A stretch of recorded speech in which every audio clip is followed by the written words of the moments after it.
Hi everyone. Welcome to Body Make and Health Management. Today we're uncovering 7 habits that could be secretly harming your body, and what to do instead. We'll break down why these habits are bad for you and give you practical tips on how to change them for good. So let's dive right in. Chapter 1. Skipping breakfast. A recipe for disaster? Alright, let's talk about breakfast, the most important meal of the day, or so they say. You've probably heard people say, "I'm not hungry in the morning," or "skipping breakfast helps me lose weight." And hey, I get it, mornings can be hectic.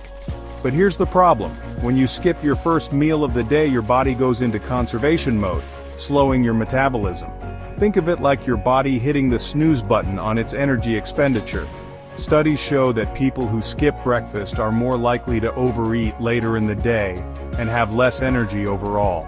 And less energy means less motivation to crush your goals, whether it's hitting the gym, being productive at work, or just enjoying your day to the fullest. Instead of subjecting yourself to this roller coaster, aim for a balanced breakfast with protein, fiber, and healthy fats. Think oatmeal with fruit and nuts, eggs with whole grain toast, or even a smoothie packed with greens and protein powder.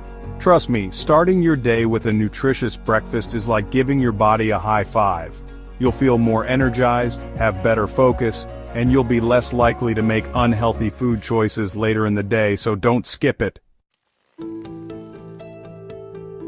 Chapter 2. Why your chair is your enemy.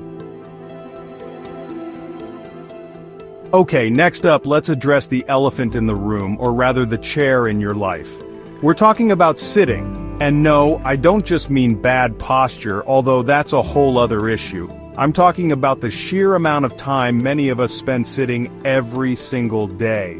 Whether you're at a desk job or binge watching your favorite series, sitting for long periods can increase the risk of heart disease, diabetes, and even early death. Our bodies weren't designed to be stationary for hours on end. Let's break down a typical day for many people. You sit for 8 hours at work, maybe more, then you commute home sitting in your car or on public transportation.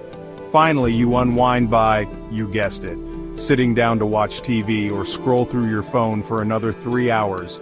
That's 11 hours or more, with very little movement. The good news? Combating this is simpler than you think. Set a timer to stand up and move around every 30 to 60 minutes. Even just a 5-minute walk around the office, a few stretches, or some light yoga can make a world of difference. Get up during commercial breaks, walk around while talking on the phone, get creative. Your body will thank you in the long run. Chapter 3. Are you drinking enough? We all know that water is essential for life, right? It's like the Earth's lifeblood, and it's just as crucial for our bodies.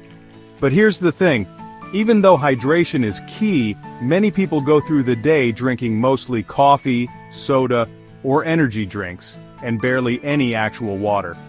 Dehydration can lead to a whole host of problems, from fatigue and headaches to poor digestion and even weight gain.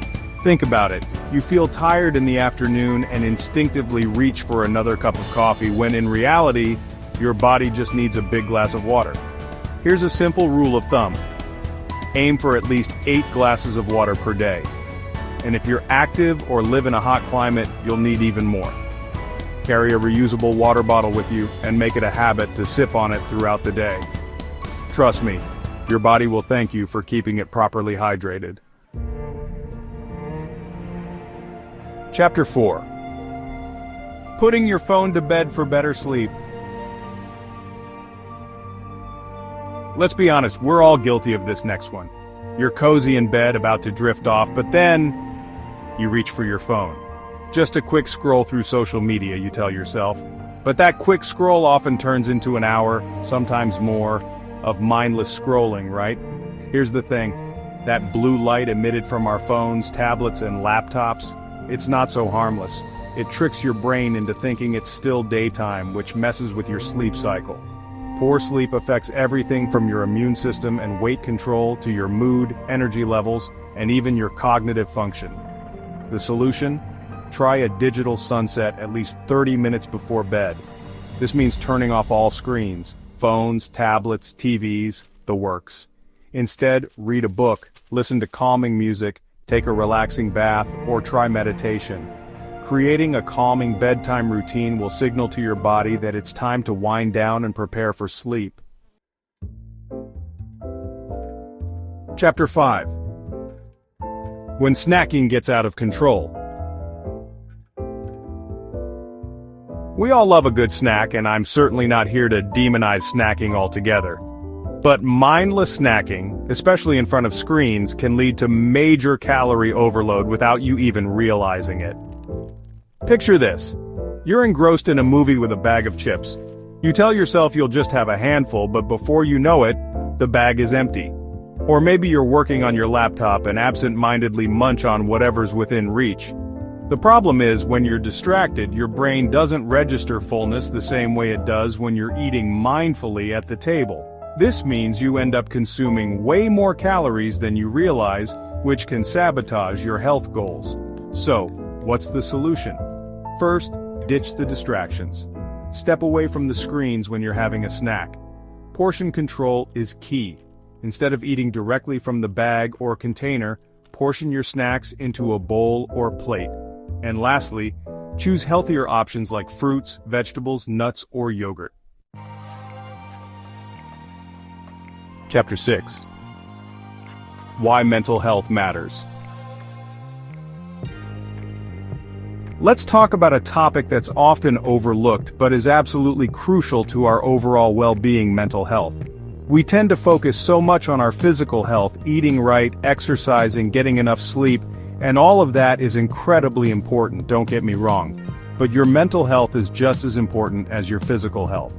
Chronic stress, anxiety, and lack of self-care can take a serious toll on your body. When you're stressed, your body releases a hormone called cortisol. Now, cortisol isn't inherently bad. It helps us respond to stress in the short term.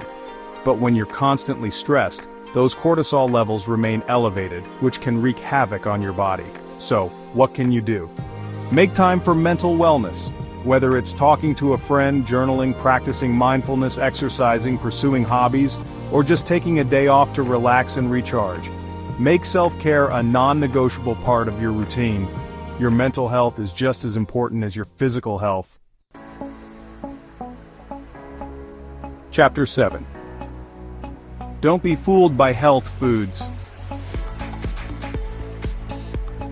And finally, let's talk about those tricky food labels. We've all been there, walking down the grocery store aisle, bombarded with buzzwords like low-fat, sugar-free, or healthy snacks.